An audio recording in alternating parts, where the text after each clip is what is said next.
Good morning, Your Excellencies, ladies and gentlemen. Welcome to a very special event this morning, the inaugural Azerbaijan Executive Breakfast here in Davos, unlocking regional prosperity, economic opportunities for Azerbaijan and the wider region.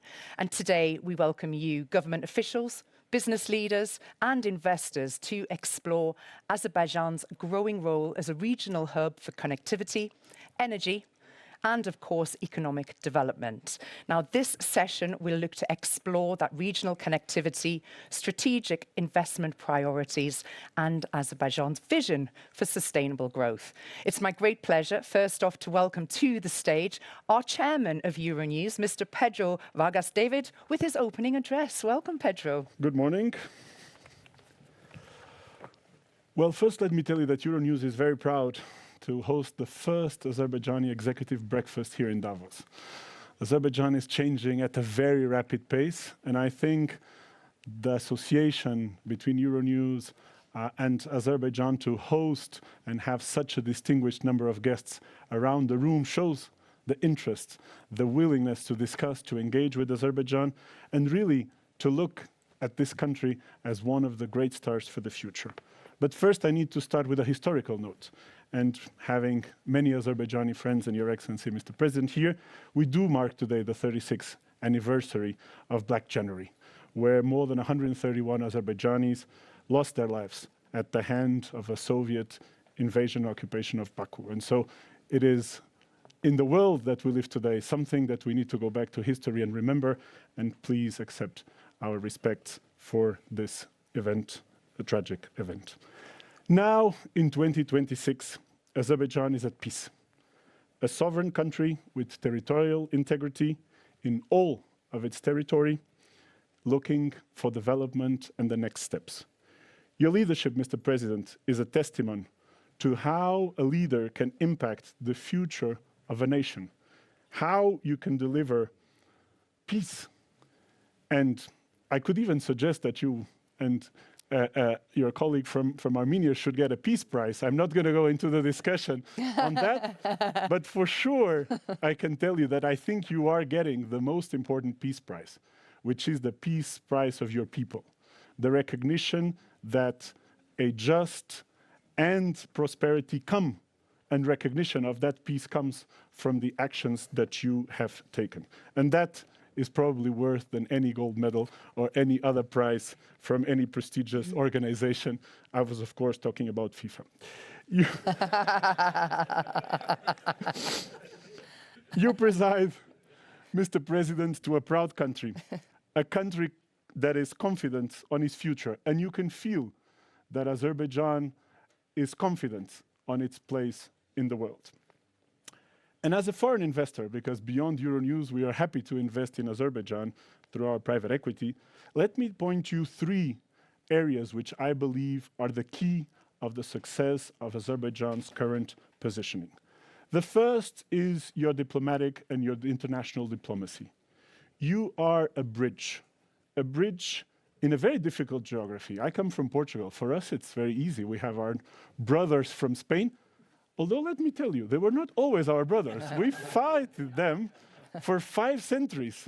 And I always tell my friends in the South Caucasus, look, it's possible that there's no borders. There is no, almost we have a hard time identifying the differences between the countries. They continue to be too loud and sleeping in the afternoon. And of course, we fight over football. And I hope that very soon, in Baku, we can see a fight between Azerbaijan and Armenia on a football pitch, 11 against 11, and then let the best win. Although I hope the Portuguese contribution to that in the last few years was not brilliant, but we will work on improving it very soon. Mr. President, in today's world, and of course I was imagining that we were going to spend this Davos year talking about Iran. Apparently we're going to spend it talking about Greenland.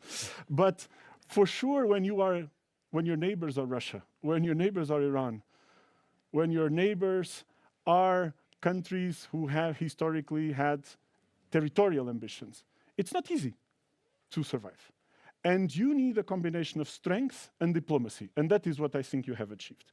On the other hand, I think you have made a very important pivotal change with your connection to Central Asia. Of course, historically and from a origin perspective, you are a Turkic country, but the association with C5, now C6, is a landmark moment, but it also something that the rest of the world needs to take advantage. This is, for me, at this moment, one of the best regions in terms of investments. This is one of the best risk-reward that one can present, and for many investors here who tend to look more to the Western side, definitely look at this region, look at the opportunities that these markets are. And Baku, with all of its winds, has never been so calm. You have built not just a bridge, but also a harbor where Muslims, Christians, Jews can find a place of harmony.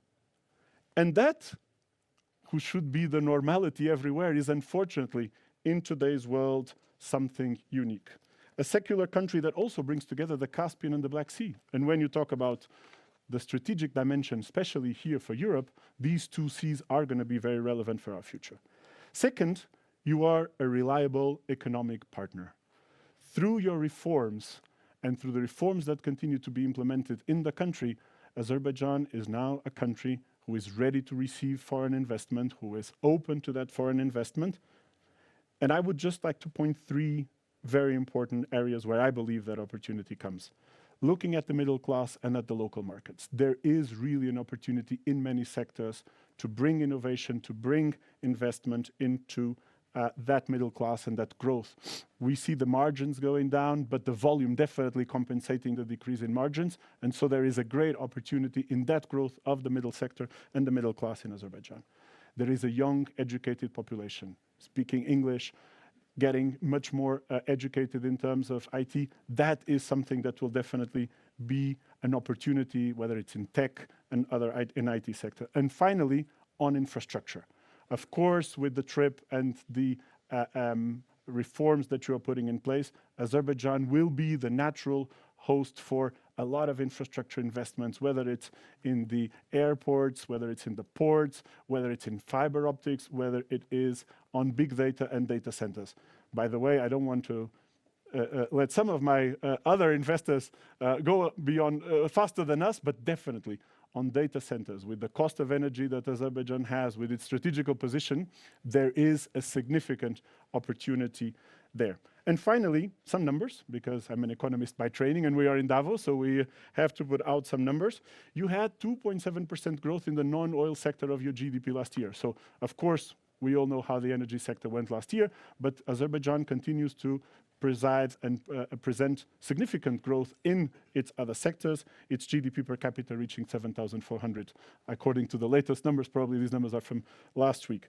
I have no doubt that in affirming that Azerbaijan is open for business. And we say that you have to put your money where your mouth is, right? And so it is with big pleasure that we announce today that Alpac is launching and has reached the first closing of our new private equity fund for Azerbaijan, Uzbekistan, and the wider region. This is a fund that is going to invest in many of the things that we've been talking about, and for sure we have agreed the target of 250 million euros into the fund, and we see that this can have, with a number of in the perspective of the next 4 or 5 years, up to €500 million of investments into the country. And so, as we say, you have to put your money where your mouth is. And I think what we would invite all the people who are watching us and all the people who are here in the room, visit Baku, visit Azerbaijan, spend time, send your teams, learn the market. The opportunities are there. Government is ready to partner. The region is for sure strategical for the future. We are very proud to be your partners. We are inspired by your leadership. We look forward to this land of peace, secular, safe, and with a lot of economic development. So thank you very much for being with us today. And now I let the most interesting part of the conversation go. Thank you very much. Ladies and gentlemen, Mr. Pedro. Thank you so much, Pedro. Thank you. And as you know, we're joined by a very special guest today, and it is my delight once again to welcome to the stage the President of Azerbaijan, His Excellency, Mr. Ilham Aliyev. Thank you. Mr. President, I think the way this is going to play, I will ask you a quick question and then we're going to open it to the audience. So please get your thinking caps on and be ready to volunteer your own questions. I wanted to start by talking about the fact that investors at Davos are increasingly focused on resilience, sustainability and long-term returns. What are Azerbaijan's top strategic investment priorities today? Gratitude for all the kind words which have been said about our country. And definitely we will continue our path on reforms. And our strong partnership with Euronews is an opportunity for us to present Azerbaijan as it is, to demonstrate our achievements, and also to attract potential investors. With respect to investment priorities, for many years, for us, number one priority was the energy sector, because the resources we had allowed us to increase our economic performance and to improve the living standards of the people. Today, most of the energy portfolio is done. Yes, we continue, and definitely we will have more to offer to international markets. But of course, priority is non-energy sector, non-oil and gas sector. Diversification of economy for our country is number one priority. And from practical point of view, today, we see a growing interest in renewable sources. We already inaugurated two big renewable power stations. And in the coming 6 years, we will dramatically increase our capacity to generate energy from solar and wind. In other words, by 2032, we expect to have 8 gigawatts of solar and wind energy, because there are a lot of sun and a lot of wind. And we see a big potential. We already contracted several projects, and now we think about storage capacity. The first storage capacity is being installed already. We are expecting investments in transmission lines, because our target is to export green energy. And also, as it was already said, with respect to data centers, we think Azerbaijan can be one of the main destinations for investors. First, energy is cheap. Second, we have extra capacity. Even today, we have 2 gigawatts of electric energy, which we do not consume and which we do not export due to the limited, so far, transmission capability. In 6 years, it will be 8 gigawatts, and no country in our region has this extra capacity. Most of the countries depend on imports. Some countries are breaking even, but only Azerbaijan is the place where data centers can have maximum efficiency. And we're actively working on that, including my and delegations' interactions here in Davos. So these are two main areas of investment where we are looking for international cooperation. And the third one is mining. This is relatively recently, because most of our rare metals potential is in the territories which have been liberated from Armenian occupation during the last 5 and the last 2 years. And now we are in the active phase of survey, using the most sophisticated technological capability in order to define all our potential. The fact that potential is there is known from research made in Soviet times, but that was outdated technology. So mining, renewable energy, AI, data centers, I think these are main targets for attracting investments from outside. How can connectivity initiatives remain resilient with all the geopolitical fragmentation and sanctions-driven realignments that we're seeing? And can economic cooperation and connectivity serve on a neutral ground, as a neutral ground, even when political relations are strained? We worked on connectivity basically with respect to construction of oil and gas pipelines, because we're a landlocked country. In order to export our oil and gas, we need to go through the territory of other countries.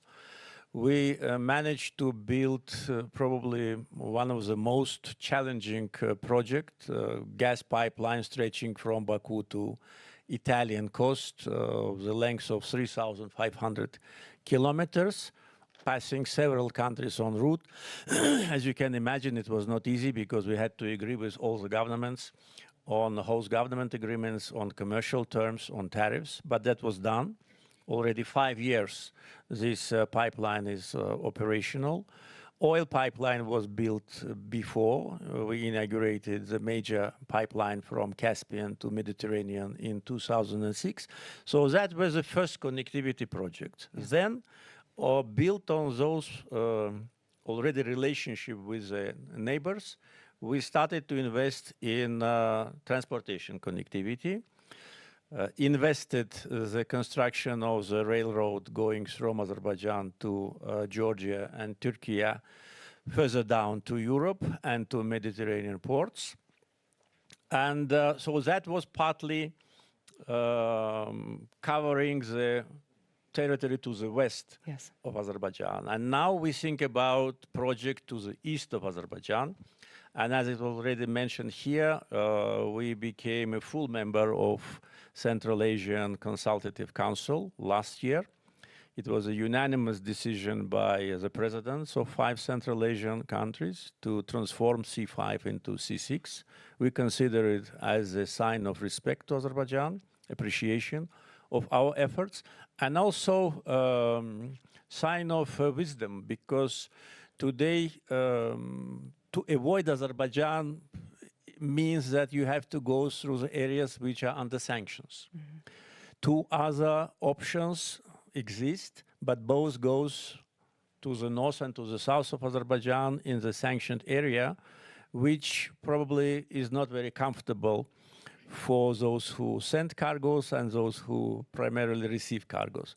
So Azerbaijan is, it happens so, the only reliable, safe, and friendly destination for European community to have connection with Central Asia. We know about European Union project, Global Gateway, which will connect Europe with Central Asia, and definitely Azerbaijan here plays an important role. We so far managed to invest largely in our transportation infrastructure, seaports, airports, railroads, highways, so everything is almost ready. But the volume of cargo is growing so fast that we now made a decision to increase the capacity of our trade seaport. So connectivity, including Trump's route for international peace and prosperity, which will also engage Armenia into the transportation network of the broader Central Asia region, also will serve the cause of peace, because Armenia will stop to be a deadlock, will get benefits from tariffs, will be part of broad international cooperation. And already they see the benefit, because Azerbaijan, after peace has been achieved with Armenia, lifted all the restrictions on transportation of cargoes, and the first cargoes from Kazakhstan and from Russia through the territory of Azerbaijan to Armenia already have been sent. And moreover, we started to supply Armenia with the critical oil products at much cheaper price than they could ever get. So these are all interconnected: connectivity, good relationship with the neighbors, peace, predictability, and mutual interests. Thank you, Mr. President. So it's over to you guys. And who would like to be the first to ask a question to Mr. President? No, so, Mr. President, one of the things that that always impresses me when I visit Azerbaijan is how, for example, real estate, the middle class, really on when you see that the people lives are getting better, there is more purchase power. How do you see this movement moving forward, and how would you be open for foreign investment also in sectors like retail, transportation, in general? So this really opportunity of the middle class that I really think is going to boom in the years to come, and many investors and many around the table would like to see how you see foreigners also being present in that sector. Yes, along with our investment policy and policy of reforms, we seriously treated the issue related to the unemployment and poverty level and managed to reduce both of them to the level of 5%. So the middle class, those who are considered to be middle class, their number is growing. And therefore, we see the growing purchasing power in Azerbaijan. Today, in Baku, there are several large-scale city building projects. One of them is White City, which is a city inside the city, which will accommodate about 50,000 people in the coming couple of years. Another is also a touristic destination, which is called Seabreeze, which is an integrated part of entertainment, hospitality, and residence, which stretches now at the length of more than 6 kilometers and will go even longer. And the figures of the sales in only these two, not to mention other construction projects, demonstrate that there is a big demand. More than 70% of those who purchase apartments and houses are locals. This demonstrates that purchasing power of people is growing due to economic reforms and economic development. And at the same time, this ratio also shows that Baku and Azerbaijan become very attractive for foreigners. Because today, investors are looking for the places where they can feel themselves comfortably and when they feel themselves safe. From this point of view, also what Pedro mentioned, multiculturalism, cultural and ethnic diversity, and a very positive spirit of interaction and coexistence and mutual respect between all the ethnicities, all the representatives of traditional religions, really creates this spirit that people want to buy houses, buy apartments in Baku, to come, to stay for summer, for vacation, to spend time on the seashore, and also to invest, because when you invest during the times of construction, then you can sell it when it is already built twice as much. So this is actually the best indicator of economic performance. Our economy, unfortunately, doesn't grow fast due to the natural decline of oil in Azerbaijan. But as you mentioned, non-energy sector is growing more than 2%. And industry not related to oil and gas grew last year 5.5%. So for me as a president, these are the main indicators. With respect to the energy sector, we increase the production of gas, decrease the production of oil, but we have plans to stabilize oil production and even to increase. Maybe it's premature now to talk about that, but we have very legitimate hopes that we may enjoy a second very important oil boom in Azerbaijan if exploration projects conducted by international energy companies bring good results. That's what we hope for. Thank you so much. I think we have a question on the front. Oh. Mr. President, I'm going to ask you a question and have a little fun here. As I know you're a skier, I've had the pleasure of skiing in Azerbaijan, and congratulations because you have state-of-the-art equipment there. But I understand you have the World Cup coming in March. Could you tell us a little bit about that? Yes. From you to hear that I am a skier is like awarding me with a gold medal. Because Jenny is a real champion, and I'm very glad that she enjoyed skiing in Azerbaijan. And just we were chatting before the event started, and I said that this year we will have a World Cup event in Shardak, and our relationship with International Ski Federation started, and it is already put in the calendar. So every year we will have at least one either World Cup event or European Cup event, and that will balance to a certain degree our summer event, which is Formula One, which already for more than 10 years attracts a lot of interest and played very important role in a growing number of tourists. So after first Formula One, we had 20% growth, and this figure was growing steadily just before COVID. COVID just ruined everything. Now it's building up again. So this was a country presentation because it was a city circuit. It was, to say, around the city, historical parts, modern parts. Now World Cup in Shardak will be a winter Azerbaijan presentation, and I hope that a lot of people will choose this destination for skiing, taking into account that new hotels and new facilities are being built. Today, the length of the slopes is already 45 kilometers. It will be 55 in 2-3 years.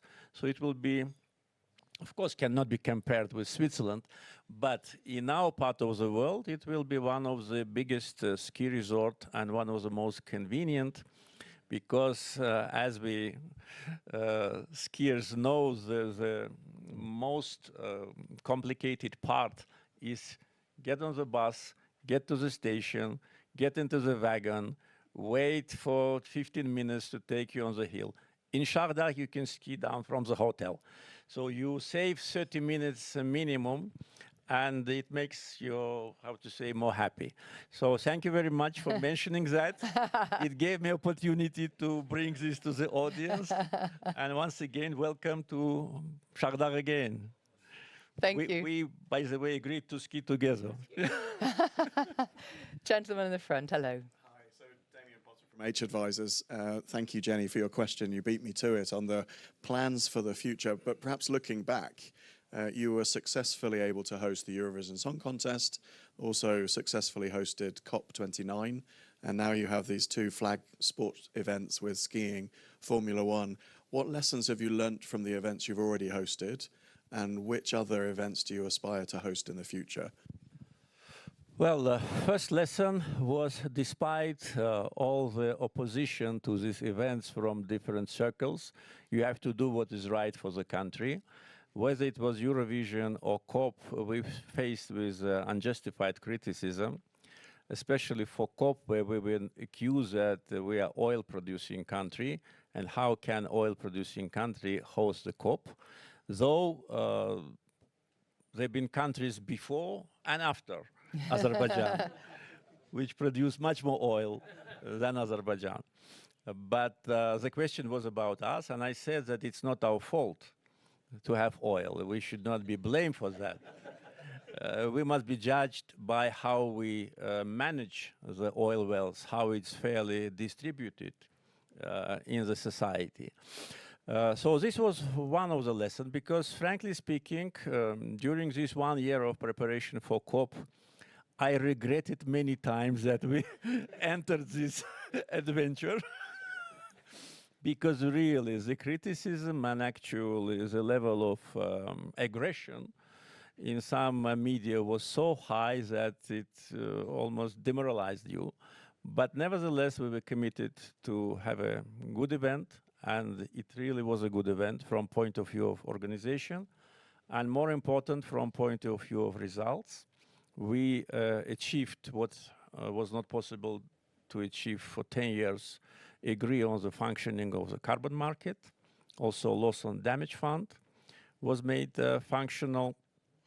And also the turnover was a good response to those who were advocating for boycott. We had all the countries except Armenia participating. We had 70 heads of states and government. So the boycott tactics failed. So that was a lesson that if you think something is right and you are convinced in that, then you have to do it, despite all the resistance, all opposition, and sometimes all the hostilities. Plus, it gave us opportunity also to present our case. Having oil and gas reserves at the same time, as I already mentioned, we invest largely in renewables. And this is part of our responsibility. We invest in renewables not because we need energy. We invest because we are responsible people, and we want to make at least our country and our region more appropriate for living. Pollution and carbon emission, all that what we cannot see with our eyes, but we and our children feel, unfortunately. So I think the countries rich with fossil fuel, when they invest in renewables, they must be, how to say, treated with respect and with appreciation. Among the events of international scale which we already held, one also should be mentioned. Last year, it was first time in Baku, it was a UFC tournament with the participation of leading sportsmen. And that also was on the, how to say, all the main TV channels. So I hope UFC also will be a traditional. Not many countries host UFC, primarily United States. So putting Azerbaijan on the map also demonstrates a capability of our country and us being more integrated into international sports and entertainment agenda. Thank you. I think the gentleman next to you has a question. From the energy technology company Baker Hughes. And just to pick up on your aside regarding COP29, I was privileged to attend that event on behalf of my company, and I can assure you that it was, having gone to the ones before and after, all of which were hosted by oil-producing countries, as you observe. It was a fantastic event and an impactful event. And I do applaud you specifically for taking on some of that criticism, but responding to it directly and forthrightly and responsibly. We have gone through the same evolution as Azerbaijan, in fact, where its molecules important, electrons increasingly important, but you produce both and you bring prosperity.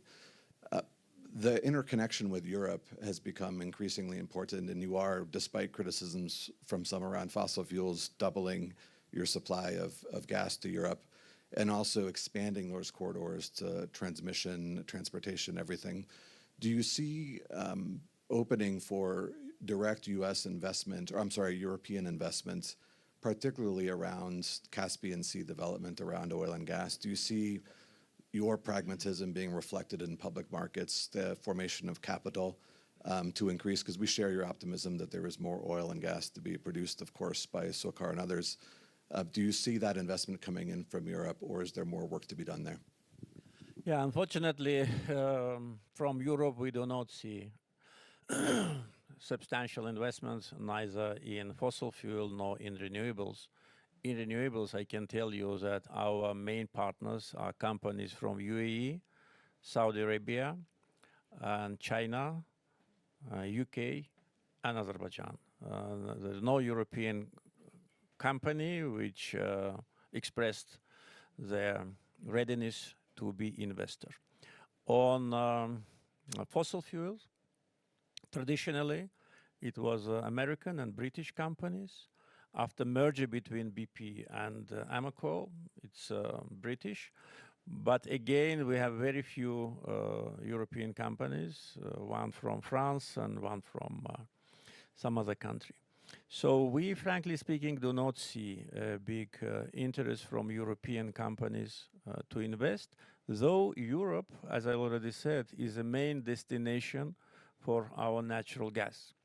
Last year, we exported more than 25 billion cubic meters of natural gas, and almost 13 billion was exported to Europe. And this number will grow. and it was done based on the request from European Commission. After Russian-Ukrainian war started, European Commission President came to Baku, and we signed a document on strategic partnership in the energy sector. And we agreed that we will double our gas supply to Europe from the existing, at that time, almost 8 to 16 BCM. So in some 3 years plus, we already almost reached 13, and the number will grow. First, we will have natural gas from existing fields and new fields. It's already agreed. Second, renewables will save us a lot of gas. So 8 gigawatt of renewables will save us approximately from 3 to 4 billion cubic meters of natural gas, which can be exported also to Europe. So this is the situation. I think that investing in Azerbaijan now with its renewables, fossil fuel, AI, data centers is in interest of European companies. After a historical document signed between President Trump and myself to establish a strategic working group on elaboration of the Charter on Strategic Partnership, our cooperation with American companies became as intensive as never before. And we almost completed the document, I mean the strategic charter. Hopefully it will be ready maybe next month. And renewables, because it's not part of that, we understand why, but data centers, AI, and many other connectivity, energy is part of that charter. So we already sent 4 delegations to Washington and other cities since August 8. All of them returned with good results. So we think that entering a new stage with United States on political, economic, energy, and even defense will create great opportunities for Azerbaijan to attract direct investments from United States. And hopefully our European partners also will not be left behind. Mr. President, we've got about 3 minutes left on the clock, but I think this gentleman at the front has one last very quick question. Actually, thank you very much. It's a privilege to be here, Mr. President. I'm from BP, work in London, William Lynn. I just wanted to make a comment, really not a question. Just Mr. President has already elaborated so much about the energy sector, so far be it from me to add anything to that, other than saying, you know, us as BP and Amoco previously, we are recipients of being involved in this fantastic partnership under your leadership, Mr. President. You've created a very investor-friendly, conducive environment for a true partnership. As you've mentioned, the many big projects we've done, both in oil and in gas, into Europe, big infrastructure projects, and we are also investing in renewables, as you know, and one of the first that have invested in solar projects in the new territories.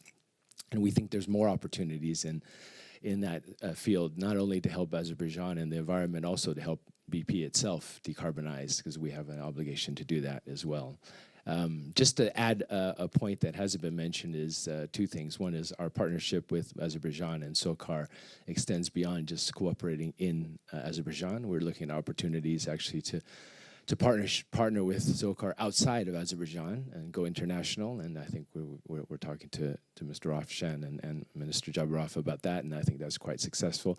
The other area is capability. I think Azerbaijan has huge talent. Inside of BP, we've been able to enjoy and nurture that talent and actually export that talent as well. Many of our very, very senior leaders in BP are Azerbaijani trained staff and that have developed international careers inside of BP and been able to represent the country very, very strongly across BP and our global portfolio. So I just wanted to add a few points around that, please. Thank you. Very kind words. I'd like to invite you to put your hands together and thank him for joining us this morning.